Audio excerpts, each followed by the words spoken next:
We've been lied to. Ancient civilization is not what you think. Beneath the ocean's surface lie impossible structures that shouldn't exist, challenging everything we know about human history. In 2001, a Canadian marine engineer discovered massive pyramid-like structures 600 meters underwater off the coast of Cuba. Far too deep for any known civilization to have built them. A mysterious pyramid found in an Ecuador cave bears the exact same star pattern as Egypt's Great Pyramids. This suggests an ancient connection that spans continents and defies our understanding of the past. In this episode, I'm going to take you through two cases that could potentially prove advanced civilizations existed long before recorded history. I'm Josh Ninocchio. This is What Lurks Beneath. You won't want to miss this one. In the summer of 2001, a Canadian marine engineer named Paulina Zalitsky was in front of a computer monitor aboard a research vessel off the western coast of Cuba. She was staring at sonar data that her company, Advanced Digital Communications, had been collecting as part of a survey project near the Guanahacabibes Peninsula. Paulina and her husband, Paul Weinsweg, had been hired to map the ocean floor in the area. And for weeks, they'd been methodically scanning the seafloor with their side-scan sonar equipment. It was tedious work, plain and simple, and most days, the sonar just showed them exactly what they expected to see: flat expanses of sand and sediment, and maybe some rock formations here and there. Nothing particularly interesting. But as Paulina was reviewing the latest batch of sonar imagery, she noticed something that made her lean forward. The sonar was picking up what looked like geometric shapes on the ocean floor. And we're not talking just a few scattered anomalies. These shapes covered a massive area, roughly 2 square kilometers. I mean, Pauline had been doing this kind of work for years, and so she knew that sonar could sometimes create false images, especially in areas with, unusual or complicated geology. And she was also aware that the human brain has a tendency to see patterns where none exist. So she initially just, dismissed it, and that was her first instinct. But she was, of course, intrigued, and so, she kept scrolling through the data, and she kind of started to see patterns and began to realize that these weren't just random formations, that the shapes she was seeing were too regular and too organized. Now, what they looked like was pyramids, and there were these rectangular blocks arranged in what appeared to be a grid pattern of some kind. Some of the structures were massive, and the sonar suggested they could be up to 400 meters long and 40 meters high. And of course, then there's the depth. These formations were sitting at around 600 to 750 meters below the surface. That's well over 2,000 feet down, which is way too deep for any known ancient civilization to have built anything, even during the Ice Age, when the sea levels were lower. Paulina quickly called her husband over to look at the screen, and after he studied the images for a long time without saying anything, they kind of both just looked at each other, and they were thinking the same thing, that this just can't be real, that there had to be a logical explanation. Well, over the next few days, they went back over the same area multiple times, scanning it from various angles just to make sure that they weren't crazy or that the sonar was somehow acting up. And the sonar showed the same thing. These massive geometric structures sitting on the ocean floor in perfect formation. They even detected what looked like roads or corridors connecting different parts of the site. At this point, both of them knew they had to investigate further. I mean, they couldn't just file this away as an interesting anomaly. If these structures were actually artificial, if somebody had actually built them, it could completely rewrite human history. So they began making the necessary preparations to return with better equipment. They needed visual confirmation of what the sonar was showing them. They needed to see the structures with their own eyes, or at least through the eyes of a camera. Now, a few months goes by, and we're now in the summer of 2001. Both of them were back at the site, and this time, they had a remotely operated vehicle, or otherwise known as an ROV, equipped with lights and cameras that could descend to the ocean floor and send back live video footage. But as the ROV descended, everybody on the boat was very tense. I mean, they were just anticipating what they were going to see. The sonar had been compelling, but sonar diving can be deceiving. The ROV had reached the bottom and began moving across the seafloor. And at first, all they could see was just sand and sediment, exactly what you'd expect. But then the cameras picked up something else: stone blocks. Massive blocks, measuring up to 2 to 5 meters across. And they weren't rough natural rocks either. They were smooth, light-colored, and carved into perfect rectangular and circular shapes. Some were even shaped like step pyramids. The blocks were scattered across a broad, sandy plain, but you could still see the patterns, the way they seemed to have once fit together into larger structures. They documented this for hours, and at one point, a Cuban archaeologist who was working with them claimed he could see symbols and inscriptions carved into some of the stones. I mean, we're talking about actual writing. By the time they pulled the ROV back up, everybody on the boat was in shock. This looked like the ruins of an ancient city, a massive ancient city that had somehow ended up on the bottom of the ocean. Based on the style of the structures and what they knew about the sea level changes in the area, they hypothesized that the site might be around 6,000 years old, which could have some connections to known cities in Mesopotamia, except this one was off the coast of Cuba, in a part of the world where no one had ever found evidence of such an advanced ancient civilization. Around this time, a very respected marine geologist at the Cuban National Museum named Manuel Iturralde Viñet pointed out a major problem with the data. For structures to end up 600 meters underwater in just 6,000 years, the seafloor would have had to subside, a sink at an impossible rate. And based on our knowledge of tectonic activity in the region, it would take at least 50,000 years for the seafloor to sink that much. Another interesting piece to this is that Paulina had originally reported the blocks to be made of granite, but there's no granite in western Cuba, and the seafloor is mostly limestone and sediment. So that would mean the nearest source of granite is in central Mexico, which is hundreds of miles away. So then you start asking, how would an ancient civilization have transported massive granite blocks across the ocean? But it gets stranger, folks. Manuel's team went to go investigate, and it just kept getting weirder. They recovered samples of volcanic rock and glass from the area, and we should note right now that glass only forms when lava is exposed to air or water. But the thing is, Cuba doesn't have any active volcanoes. It never has, as far as we're concerned. And as more people begin to look at the data, people begin to grow more skeptic. Robert Ballard, the famous oceanographer who discovered the Titanic, reviewed the findings himself and said that he wasn't convinced. His thing was that these are probably just unusual geological formations. Alistair Miller from the British Geological Survey was even more direct. He claimed that the 650 meters of subsidence in 6,000 years was geologically implausible. But despite any skepticism from professionals, there was still a lot of interest in this site. And by 2002, plans were being made for a more thorough investigation. You had the National Geographic Society expressing interest in funding a manned submersible expedition that would really allow researchers to visit the site in person. One of the world's most renowned oceanographers, Dr. Sylvia Earle, was involved in the preliminary discussions, and a dive was tentatively scheduled for 2003.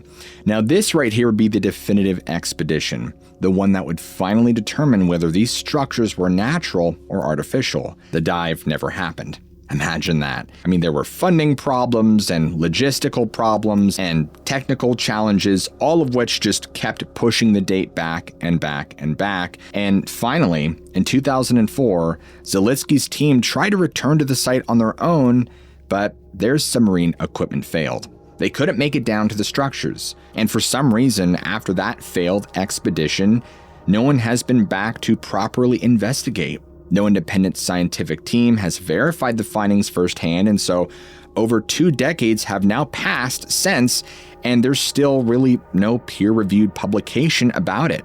The Cuban underwater city, if that's what it is, has simply faded from any active research into just a kind of archaeological limbo. But let's be real here. Why does any of this matter so much? And why are scientists so skeptical about the possibility of an ancient underwater city off Cuba? Modern day science likes to hold on to the idea that there is a logical explanation for how these got here. In fact, take the ruins of Dwarka off the coast of Gujarat in India. Discovered back in the 1980s, this place was really only about under 20 meters of water, give or take, and it made perfect sense. Sea level changes could easily account for it. Or another example is Pavlopetri off the coast of Greece, right? It was this late Bronze Age town sitting in, roughly 5 meters of water, explainable by known sea level changes. And, even the more controversial sites follow this sort of pattern. A great example of this is the Yonaguni Monument off Japan's Ryukyu Islands. And of course, the Bimini Road in the Bahamas. Now, all of these things I just mentioned aren't exactly that deep, but to have a Cuban city at, over 2,000 feet or roughly 750 meters, we're going into just completely different territory. I mean, for a city to be built 600 meters underwater, either it was built by mermaids or something catastrophic happened to sink it, something that goes against everything we know about the geology of the region. An author by the name of Andrew Collins theorized that the Cuban site might be connected to Atlantis. I mean, after all, Cuba is in the Atlantic, and it's not that far from the Pillars of Hercules that Plato himself had mentioned. There's even an interesting connection to Mayan mythology. You see, the Maya and the Yucatec Maya have oral traditions about an island homeland called Atlanticu, which means the place where our good father rests. Cuba is only about 100 miles from the Yucatan Peninsula anyway, so could the Cuban underwater structures be the source of these legends? Who knows? A geologist by the name of K. Fitzpatrick Matthews has argued strongly against any Atlantis connection, thinking it's just completely preposterous. But Plato said that Atlantis sank around 9,600 BC, which is a long time. So if Cuban structures are from that time period, they would predate the earliest known human civilizations by thousands of years. And I'm just speculating here, but maybe our understanding of the region's geology is all wrong. I mean, maybe there really was some kind of massive tectonic event that we just don't know about yet. Maybe the Caribbean has a more complex geological history than we could have ever realized. But without proper investigation, we're all just speculating anyway.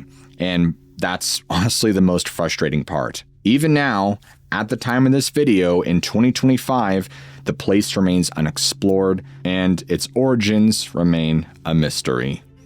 In the 1980s, a team of explorers was deep in a cave system in Ecuador when they made a discovery that would change everything we thought we knew about ancient history. They were carefully making their way through the dark, their flashlights cutting through the shadows, when one of them noticed something strange buried in the cave floor. It wasn't natural rock formation, it was clearly man-made. As they carefully excavated the object, they realized they were looking at a small stone pyramid about 27 centimeters tall with 13 distinct steps leading up to its apex. And at the very top was an eye symbol staring back at them. And when they turned the pyramid over to examine the base, they found something stranger. There was 5 dots carefully carved into the stone, arranged in a very specific pattern. They brought the artifact back to be studied, and that's when things just got stranger. When researchers looked at those 5 dots on the base,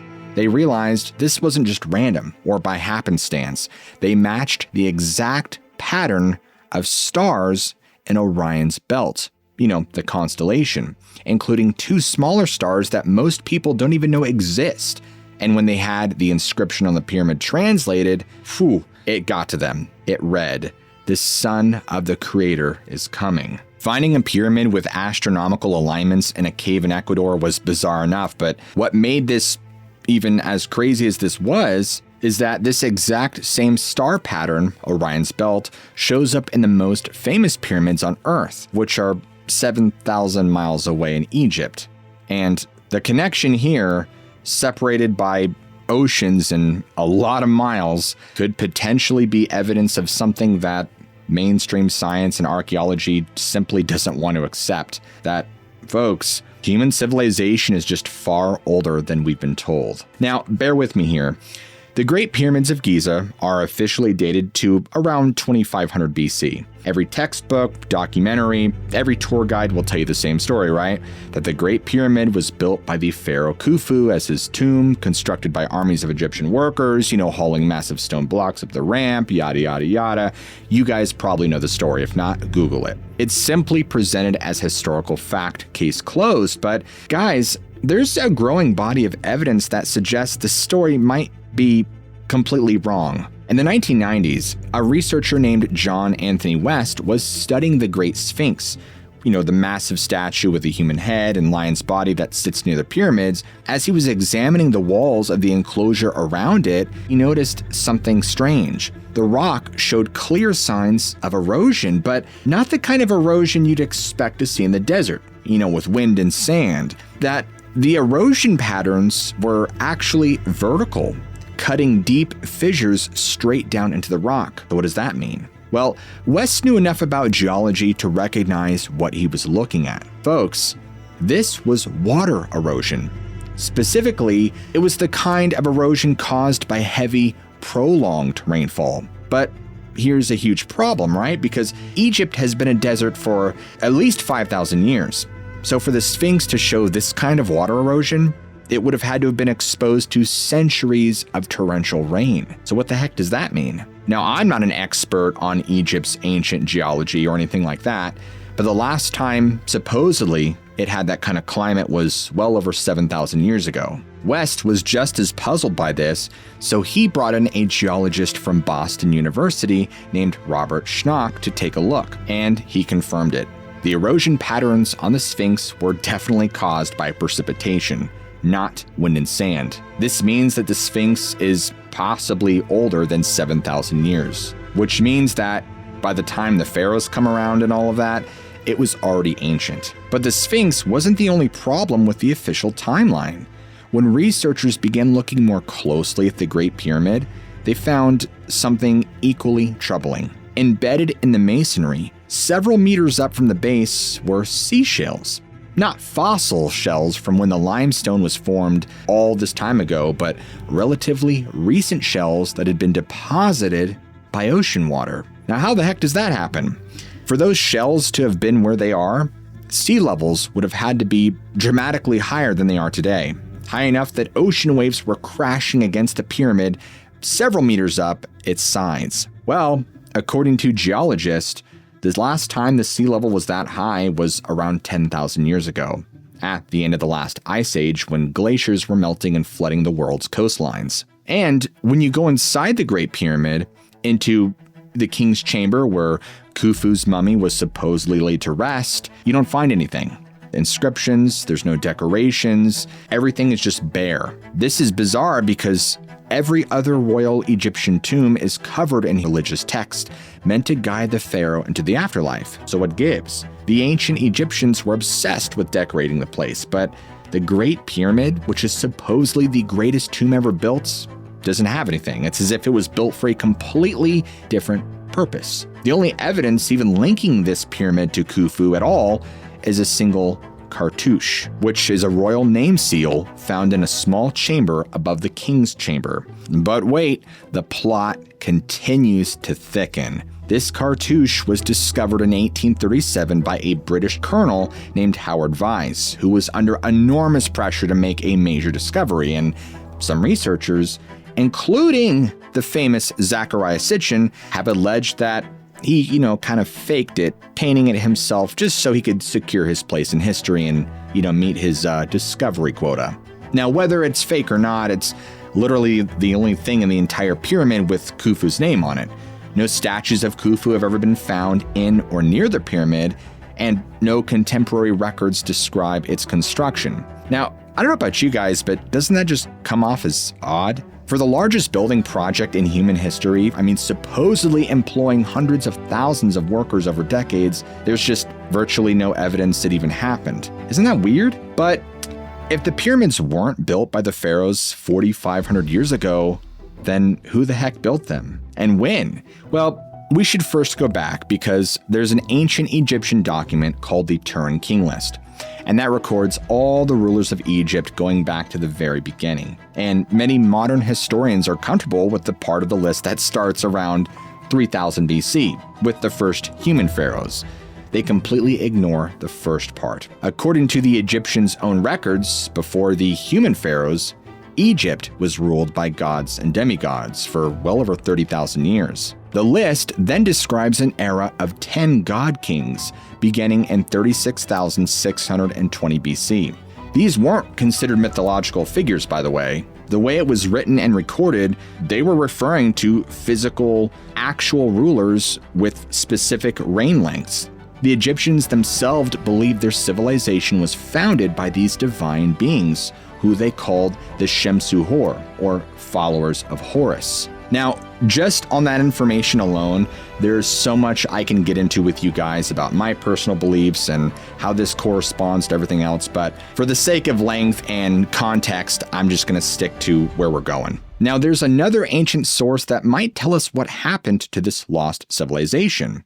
The famous Greek philosopher Plato wrote about an advanced civilization called Atlantis that was destroyed in a great cataclysm. According to Plato, who said he got this story from Egyptian priests, Atlantis was a powerful maritime empire existing 9,000 years before his time. Well, then that would put its destruction closer to 12,000 years ago. For centuries, Atlantis was simply dismissed as a myth, right? But in 1882, a researcher named Ignatius Donnelly published a book called Atlantis, the Antediluvian World, and he pointed something out interesting. Flood myths exist in cultures all around the world, from Noah's Ark in the Bible to similar stories in Mesopotamia, India, and the Americas. What if they're all describing the same event?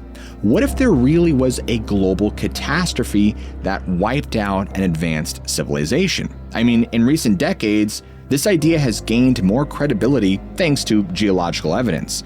Scientists now know that between roughly 10,800 to 9,600, Earth went through a period called the Younger Dryas, which is a sudden and catastrophic return to Ice Age conditions that lasted over 1,000 years.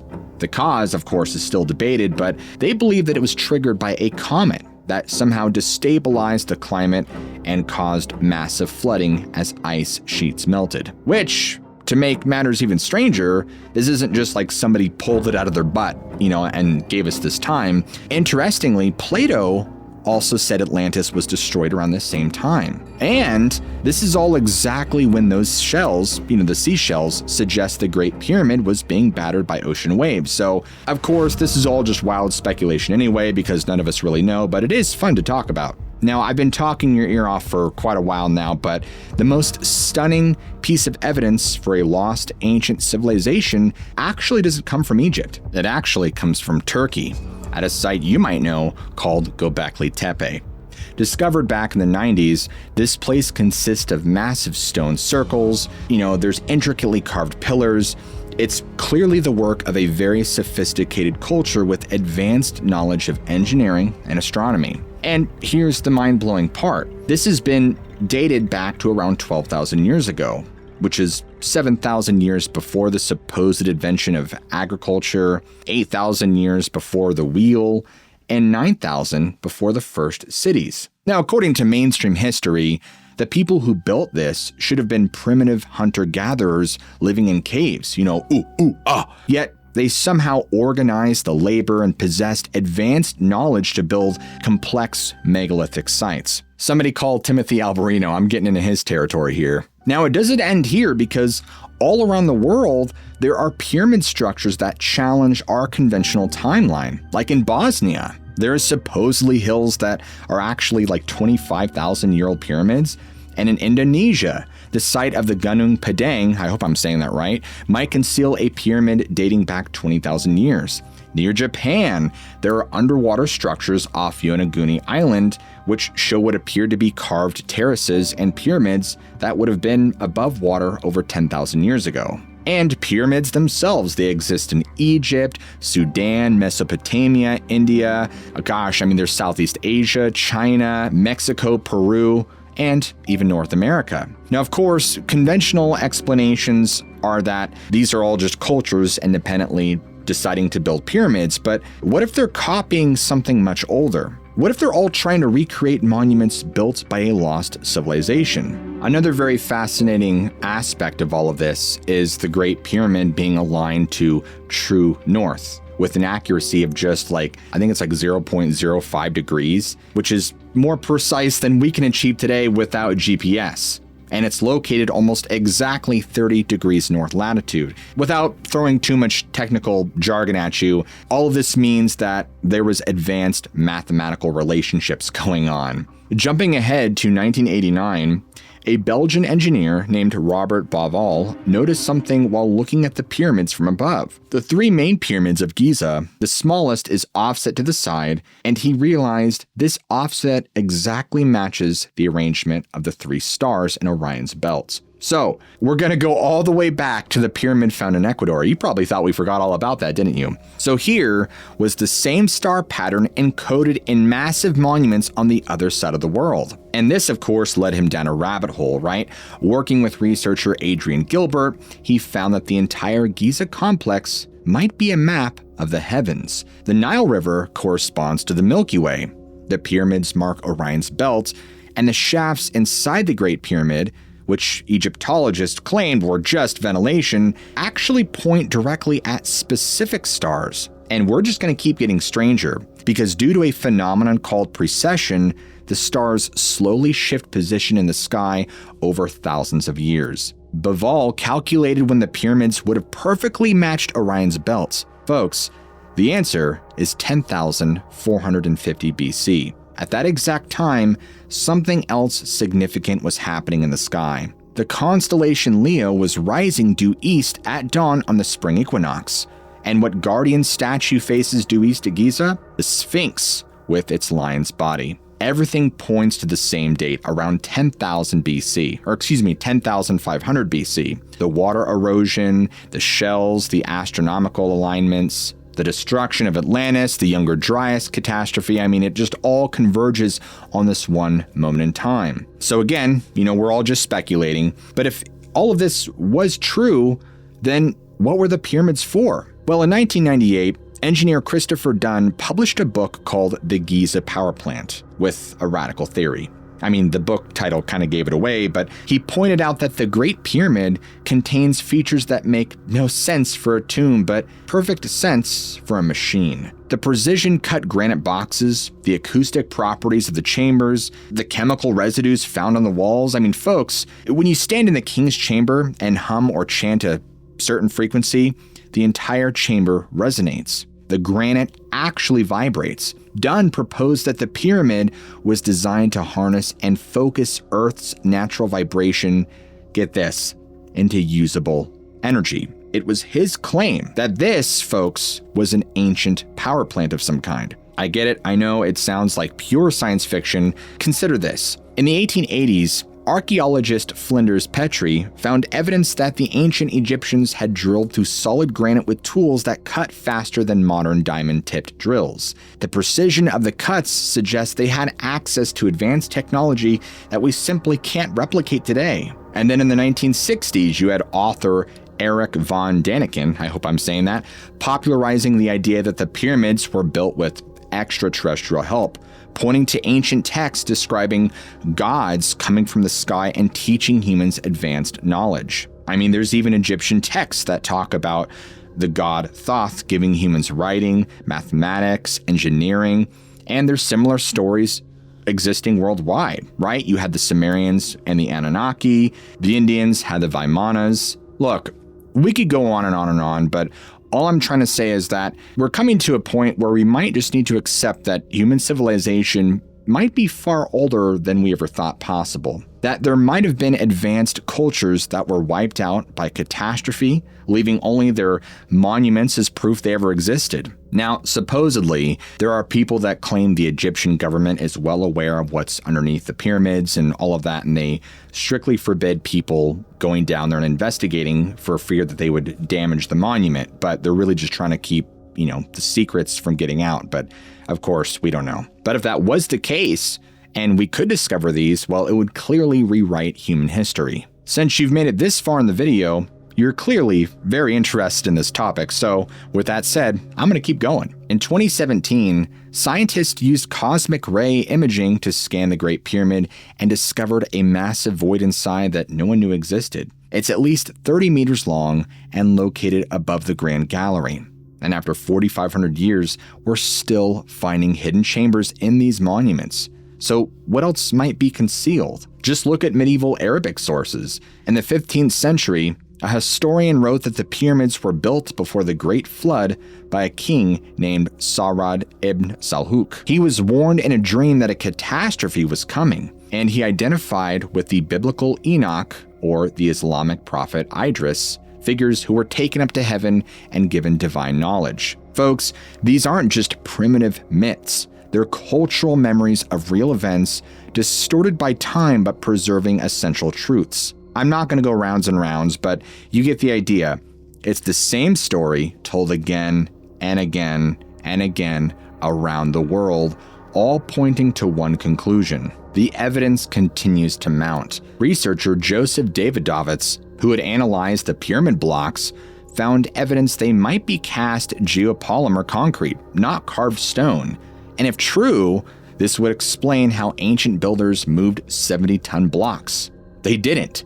They cast them in place using advanced chemistry. Even Graham Hancock, building on decades of research, proposed that the survivors of the lost civilization spread around the world, teaching primitive peoples agriculture, astronomy, and engineering, which would explain why pyramids appear on every continent, why flood myths are universal, and why ancient cultures worldwide spoke of gods who brought knowledge. The implications, of course, are staggering, because if this is true, everything we know is wrong. Civilization is far older than we can understand, and we're just now beginning to fully understand the cycles. Unfortunately, even if we ever come in possession of the absolute truth in some way, shape, or form, we'll probably never know for sure. That's kind of an oxymoron, isn't it? Folks, it remains a mystery. And because you guys made it this far, which congrats because this was a long episode, I want you to comment below ancient depths. So that way I know who made it to the end of the episode and who didn't. And if you guys enjoy content like this where we deep dive into strange cases, well, in this case, we kind of deep dived into ancient history, but all things mysterious and supernatural, what are you waiting for? Smack that like and subscribe button right now for more content just like this. As always, I love you all, keep an open mind, and I'll see you all in the very next episode.